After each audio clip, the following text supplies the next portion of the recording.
वो हमसे ऐसे कर रहा था, ऐसे कर रहा था, तो हम तो भाग रहे थे दूर दूर। हम लेडी देखने हुए पकड़ते हुए हाँ जी पकड़ते हुए।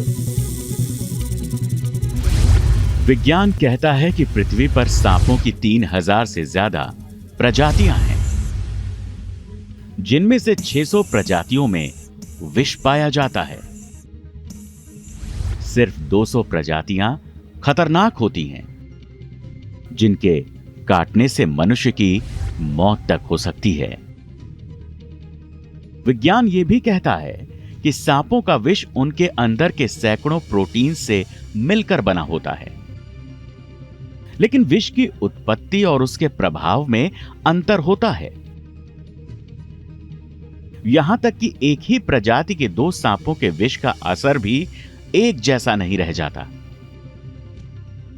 विज्ञान यह भी कहता है कि इस खतरनाक सांपों का विष मानव शरीर के ब्लड सर्कुलेशन को रोकता है या फिर नर्व्स सिस्टम को ध्वस्त कर देता है, जिससे इंसान की मृत्यु तक हो जाती है।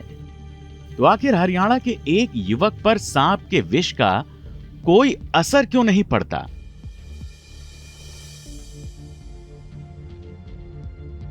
आखिर एक युवक के विष पर विजय पा लेने की पहेली क्या है? कोबरा ने काटा है आपको? इंडियन स्पेक्टिकल कोबरा ने काटा है। आखिर 5600 से ज्यादा सांपों को पकड़ने और 10 सांपों के डस लेने के बावजूद एक युवक इतना निडर कैसे है? ये कोबरा हाथ लगाते ही काटेगा, लेकिन ये कुछ नहीं करेगा। ये पहेली न्यूज नेशन की टीम को दिल्ली से करीब 250 किलोमीटर दूर हरियाणा के फतेहाबाद तक ले गई, जहां से करीब 18 किलोमीटर दूरी पर भट्टू कला गांव मिलता है। और उसी गांव में हमारी मुलाकात एक ऐसे स्नेक कैचर से होने वाली थी जो कोबरा जैसे खतरनाक सांप का रेस्क्यू करता है। यदि यह काट ले तो हमारे पास टाइम होता है 30 मिनट से लेकर 1.5 घंटे का। यदि हम इलाज न कराएंगे, झाड़ फूंक के चक्कर में रहेंगे तो मौत पक्की है। सांप के बच्चों के साथ खेलता है,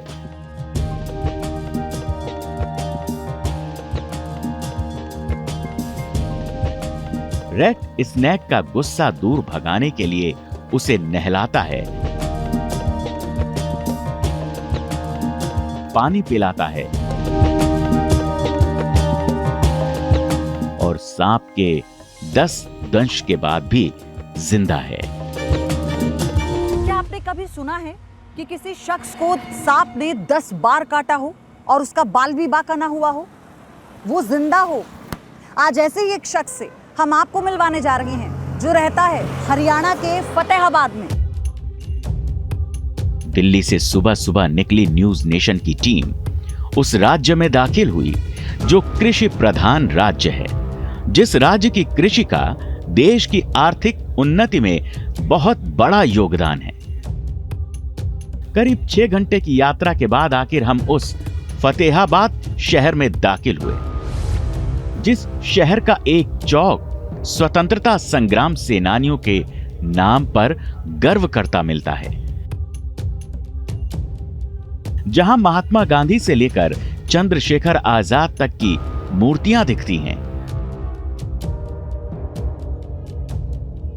और जहां एक पट पर देश के प्रधानमंत्री नरेंद्र मोदी का एक संदेश मिलता है, जिस संदेश में कहा गया है कि जीवन का हर क्षण और ऊर्जा का हर अंश इस मातृभूमि को समर्पित कर देना ही स्वतंत्रता सेनानियों को सच्ची श्रद्धांजलि है।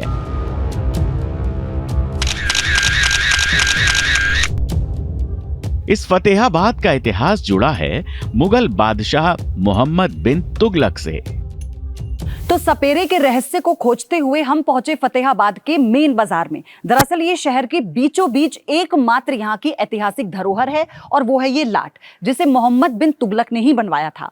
और जब हुमायूं ने शेर शाह पर फतेह हासिल की थी तो कुछ वक्त के लिए वो यहाँ रुका, और जब से इसे ऐतिहासिक धरोहर में तब्दील किया गया तब से इस बाजार को आगे शिफ्ट कर दिया गया। दरअसल ये बहुत ऊंचाई पर बना हुआ है ताकि कभी कोई आक्रमण करे तो उसको जवाब दिया जा सके, लेकिन अब ये एक ऐतिहासिक धरोहर है, शहर के बीचों बीच है और एकमात्र लाट के संरक्षण के लिए कई प्रयास भी किए जा रहे हैं। इस पे कई केमिकल का इस्तेमाल किया गया क्योंकि इसमें फारसी में कई ऐसे शब्द लिखे हैं जिन्हें एक धरोहर के रूप में संरक्षित किया जा रहा है। इस शहर में हमें हरियाणवी, राजस्थानी और पंजाबी का एक मिश्रित कल्चर मिलता है और एक लाट भी मिला जो शहर के ठीक बीचों बीच बना है और जिसे दिल्ली सल्तनत के शासक मोहम्मद बिन तुगलक ने अपने बेटे फतेह को समर्पित किया था। यहाँ पर बहुत कुछ चीजें हैं, ये फारसी में है, अरबी में है, किसमें? ये मैडम जी एक मौलवी साहब आए थे हमारे यहाँ, वो कहते थे कि हम मक्के में रहते थे, पहले 20 साल मक्के रहे, उसके बाद मेवात का था मौलवी। एक बार फतेहाबाद में आया तो उसने हमारे सामने पढ़ा था, ये जैसे बिस्मिल्लाहिर्रहमानिर्रहीम तो पढ़ सकते हैं, उसके नीचे की लैंग्वेज नहीं आ रही है, तो अरबी में है, अरबी और फारसी में है, ये पढ़ने में नहीं आ रही। ठीक है, या तो इसकी दोबारा निकासी होगी ना फिर पढ़ी जाएगी। ठीक है जी। उसने बताया था कि उसने जिस टाइम का कोई बादशाह था, उसने अपने घरवाले के नाम से ये बिल्डिंग, पत्नी के नाम से ये बिल्डिंग बना रखी है। बाकी तो उसको पता है, हमारे तो समझ में नहीं आ रहा कोई ये। हम एक सपेरे को ढूंढने निकले हैं। सपेरा वो बहुत रहस्यमय है, कहते हैं 10 बार सांप काट चुका है लेकिन अभी तक ना जहर चढ़ा, वो एकदम ठीक है। आप जानते हैं? नहीं, मैं तो नहीं जानता। इस ऐतिहासिक धरोहर में एक स्थानीय निवासी ने हमें इतिहास से परिचित कराया, लेकिन उस स्नेक कैचर का पता नहीं बताया। जिस युवक की पहेली की पड़ताल में न्यूज नेशन की टीम फतेहाबाद पहुंची थी। ये बात अलग है कि ऐतिहासिक धरोहर से बाहर आते ही हमें अपनी मंजिल का पता मिल गया। हम एक सपेरे को ढूंढ रहे हैं। वो शायद पवन। हाँ, क्या नाम है पूरा? पवन जोगपाल नाम है। यहाँ से ये हम बीचों बीच तो आ गए हैं, बड़ा बाजार। यहाँ से कितनी दूरी पर है उसका गांव? वो भट्टू मिलेगा जी आपको, यहाँ से 18-20 किलोमीटर दूर है। मंजिल का पता मिलते ही न्यूज नेशन की टीम आगे बढ़ी, एक ऐसे क्षेत्र की तरफ जहां हमें एक से एक आलीशान कोठियां और घर दिखने लगे। शहरों की बनावट और यहां की साफ सफाई बता रही थी कि यहां के लोग देश के अनेक गांवों से अपेक्षाकृत तौर पर ज्यादा संपन्न हैं। लेकिन यहां की गलियों का सन्नाटा चुभने लगा। गलियां सूनी पड़ी हुई थी और घरों के दरवाजे बंद थे। हमारे सामने संकट था कि आखिर हम एक स्नेक कैचर का पता पूछें तो पूछे किससे? हम पहुंच चुके हैं भट्टू कला गांव में। हालांकि पूरा गांव सुनसान है, हमें लोग यहाँ दिखाई नहीं दे रहे कि हम पूछे कि पवन का घर कहाँ पर है। इसलिए आगे चलते चलते यहाँ एक दुकान दिखाई दे रही है, उनसे पूछते हैं। माता जी, पवन का घर कहाँ पर पड़ेगा? आगे। बिना किसी ठोस सुराग के हम आगे बढ़ने लगे और आखिर एक घर के सामने एक बुजुर्ग नजर आ गए। पवन का घर पता है आपको? कौन से काम का है? लोगों ने हमें बताया, यहाँ के शहर या गांवों में घर के बाहर बरामदा बनाने या फिर बैठकी जमाने की कोई प्रथा नहीं है। दिन में घर के पुरुष और महिलाएं अपने खेतों में चले जाते हैं। परिवार के बाकी सदस्य घर के अंदर ही रह जाते हैं। लिहाजा यहाँ की गलियों में दिन भर सन्नाटा रहता है और शाम में हाट बाजार जाने के लिए थोड़ी देर के लिए रौनक लौट आती है। लेकिन भट्टू कला गांव के इस वीराने में हमें उस व्यक्ति का पता आखिर मिल ही गया, जिसका नाम है पवन जगपाल। और कुछ ही देर में हम पवन के घर पर थे। कौन ना तो किसी को पकड़ने देता, आप खुद पकड़ता है और आप ही छोड़ रहा था जंगल के अंदर। तो यहाँ पर भी निकलते रहते हैं गांव में? गांव में निकलता है, कुएं में निकल रहा है। अच्छा, ये घर है पवन का? ये पवन का घर है जी। और पवन गरीब घर से लड़का थी और डिस्कवर देखने से कामयाब हो गया। पवन अभी अभी एक सांप का रेस्क्यू करके लौटे थे। बहुत किस्से सुन लिए आपके हमने। हाँ जी, हाँ जी। और उन्होंने न्यूज नेशन की टीम का गर्मजोशी से स्वागत किया। और अभी एक कॉल हो रहा है जो कि कोबरा सांप है। कोबरा सांप है? अभी जस्ट अभी है। अभी हम पवन से मिले ही थे कि एक फैक्ट्री से कॉल आने लगी। एक सांप से डरे हुए लोग मदद के लिए पुकारने लगे। बस जी अभी पहुंच जाएंगे, थोड़ा लेट हो गए, रेस की ओर आए हुए थे इसलिए थोड़ा लेट हो गए, हम अभी आ गए। और इससे पहले कि हम पवन के 10 सांपों के डसने की कहानी जाने, हम लाइव रेस्क्यू का तरीका समझने के लिए पवन के साथ निकल पड़े।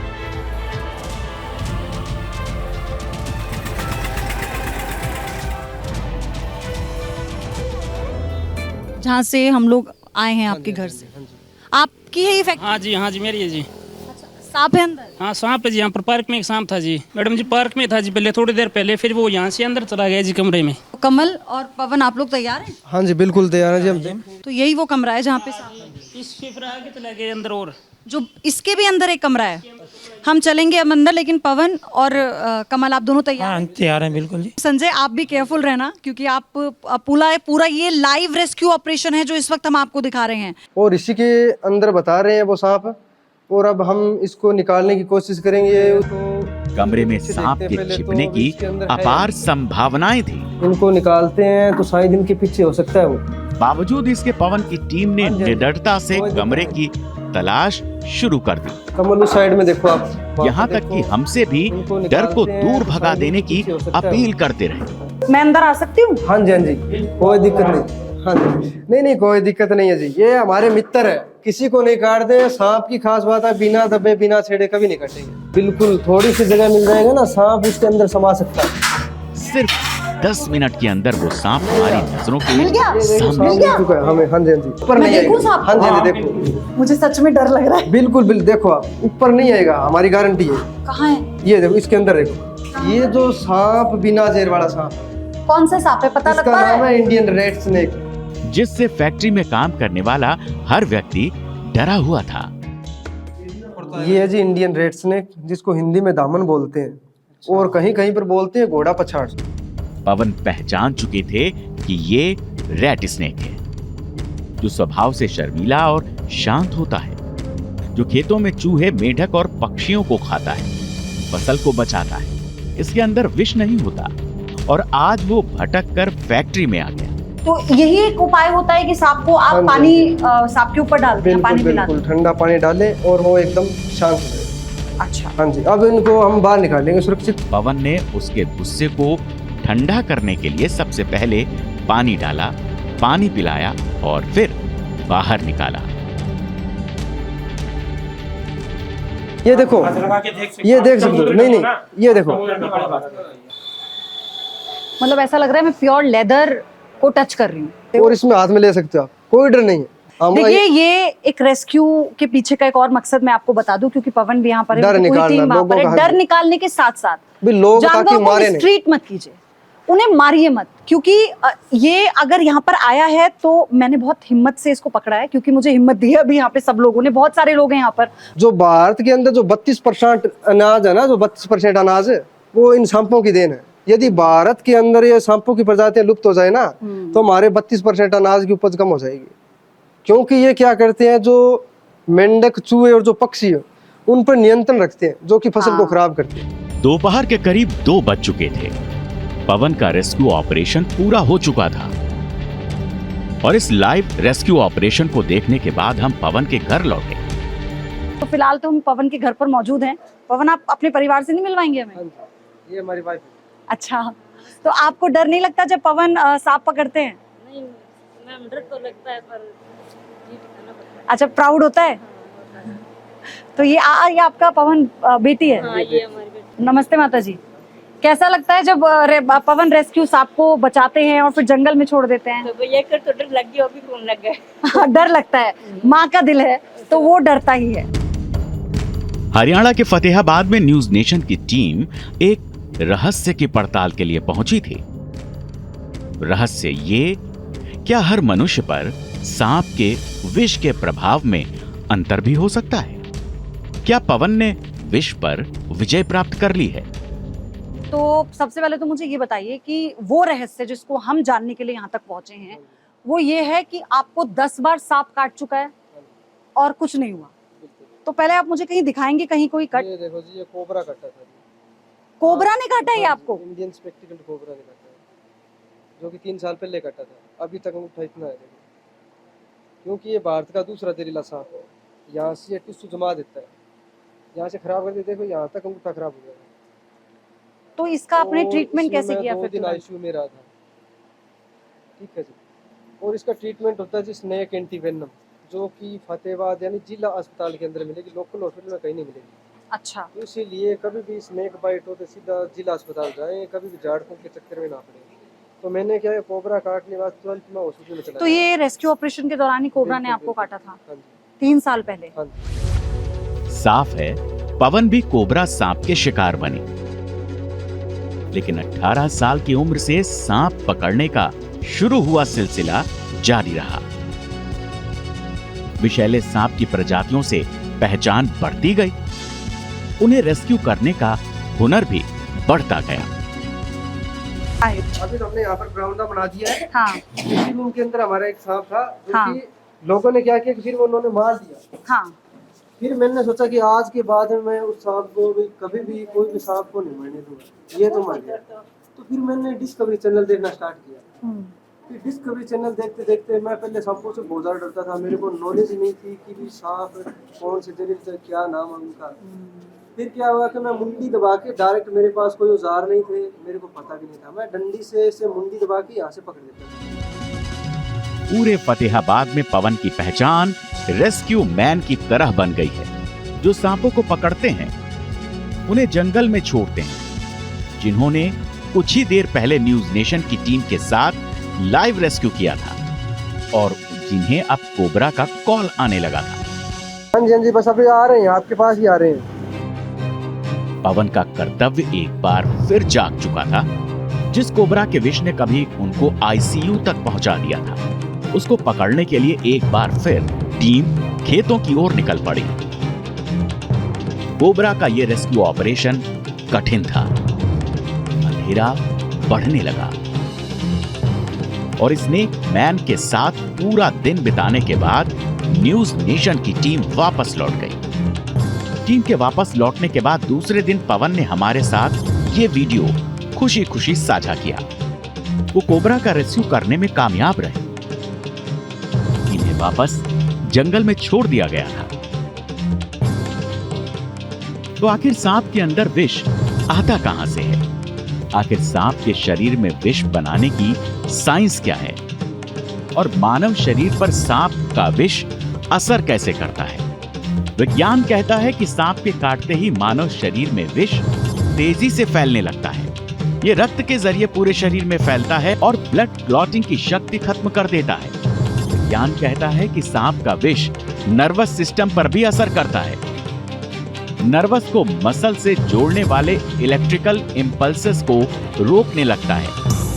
इससे या तो व्यक्ति का शरीर अकड़ जाता है या पक्षाघात से शिथिल पड़ जाता है। वैज्ञानिकों ने अपने शोध में कहा कि 5 करोड़ साल पहले सबसे पहले जेलीफिश के अंदर जहर आया। 65 लाख साल पहले ये सांपों में डेवलप हुआ।